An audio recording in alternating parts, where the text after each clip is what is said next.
Priatelia, čo by to boli za Vianoce bez Vianočky, vanilkových rohlíčkov, obložených chlebíčkov, no asi žiadne, a preto sme sa znova spojili s Milko a vytvorili pre vás nádherné recepty.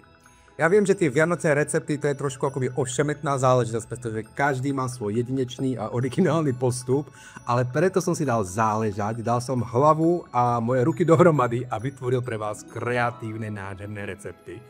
Napríklad takéto krásne mini trdelníčky v otvare vianočného stromčeka, vianočná krásne dekorovaná roláda, rohličky vanilkové, tie síce vypadajú trošku klasicky, ale určite vás prekvapí postup, ktorý som zvolil u prípravy.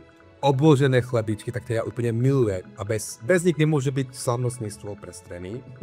Ale pozor, tak toto je úplná bomba. Medovníkové cookies a vo vnútri je lahodný, žeruje krém. Úplne skvelé. Samozrejme môžete sa tešiť aj na súťaže, ktoré tak milujete, ja viem. Môžete vyhrať nádherné ceny, skvelé produkty. No, bude toho hodne. Jedna dôležitá vec. No. Začíname už zajtra s receptom na tieto medovníkové cookies. Takže vyžerete si zástery a ideme na to. Čau.